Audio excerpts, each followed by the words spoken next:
It's the beginning of March 2016 and the Ski Club TV production team are driving 500 miles north to the Scottish Highlands, where they hope to ski Scotland's freeride capital, the Nevis Range. Skiing and snowboarding in Scotland is something that I've never done, so it's always been on my radar. And ever since we got in contact with Heather at the Nevis Range, she'd been telling us about, oh, you got to come up, it's such a special place, the views are amazing, the freeride is amazing, and to be honest, I wasn't 100% sure. I wasn't convinced. After 11 hours of driving, the team eventually arrived at Fort William, the second largest town in the Scottish Highlands and a very popular destination for tourists. Fort William has many pubs, hotels and restaurants to keep visitors happy, and countless tourist attractions nearby, including the UK's tallest mountain, Ben Nevis. Fort William itself, I've been to Aonoch Mòr. Aonoch Mòr's got more of a ski town vibe. Fort William doesn't have a ski town vibe.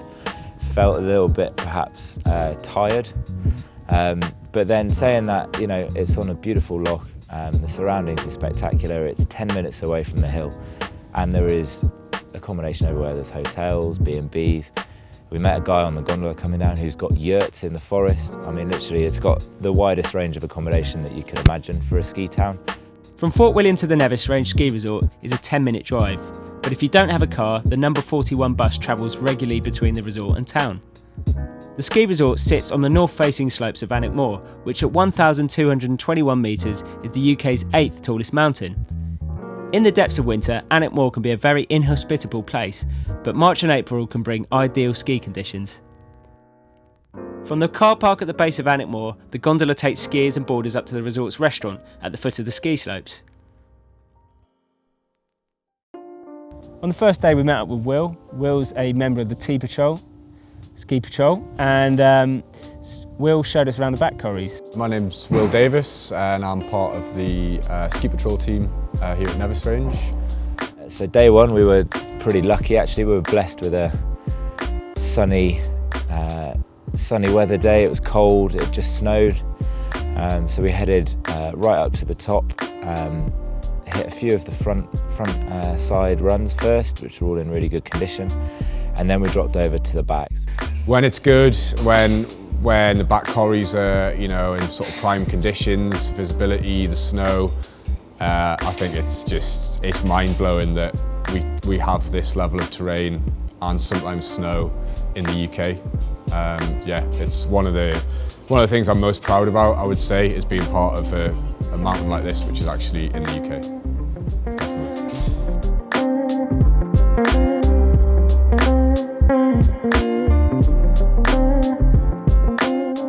We skied a run called Chances, we skied Winger's Wall, and then went over and did Spikes. That was about a 10-minute hike across the summit plateau, which is great. You've got views all the way out over Ben Nevis in the background, and then skied down Spikes. I think there'd been 4 tracks down there before us, and that was from the day before, so we had perfect, untouched, fresh powder.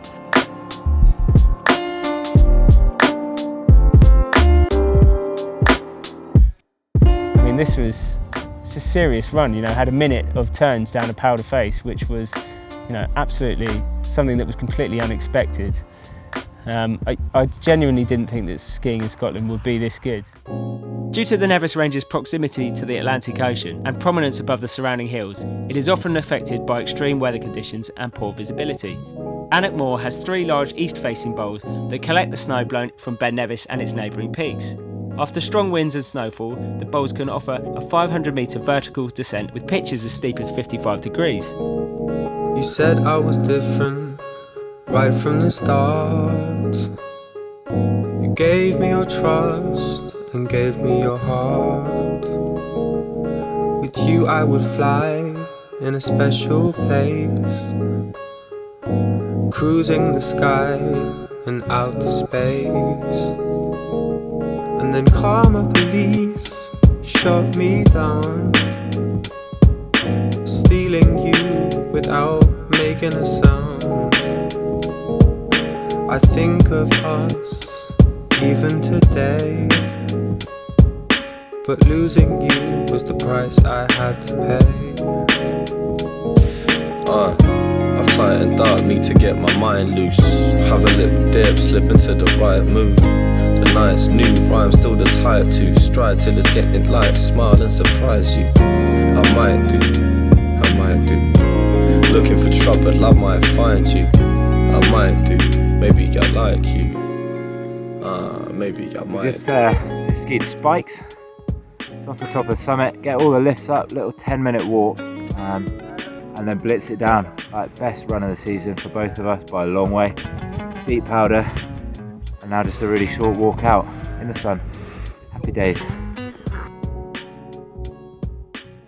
And then it was a 20-minute walk out, and that kind of ended the day. We managed to get in a lot of filming, ski with some cool local guys, part of the ski patrol, ski school, one of the lifties. So yeah, got a real sort of flavour of Scottish skiing on that first day. Day number 2 was a bit of a washout, really. We got the Scottish weather that we'd kind of expected to have for all 3 days. Second day probably also gave us a flavour of what Scottish skiing was like. Woke up in the morning, it was cold, it was raining, it was windy. Unfortunately, that curtailed our skiing that day. We actually only managed to get up for one run. The top of the mountain was shut. We're close to the coast. We're not the highest mountains in the world, with, you know, very exposed to the sea on both sides, and we just have insane weather coming through. You know, it's got to be one of the hardest ski areas in the world to predict the weather. I think it really does. I know that's a bold statement, but yeah, it's just savage.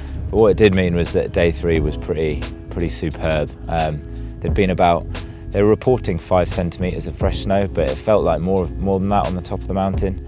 And in the Back Corries, due to the wind, they'd been loaded with loads and loads of fresh snow. Day 3, we got a peace basher up the slopes with the tea patrol.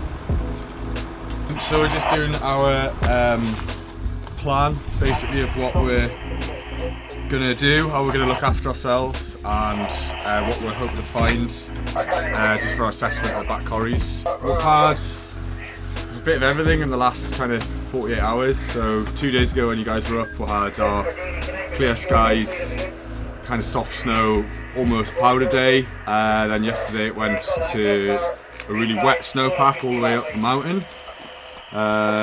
It's then gone cold again, and so that's kind of frozen up, and we've now got back to soft, fresh powder.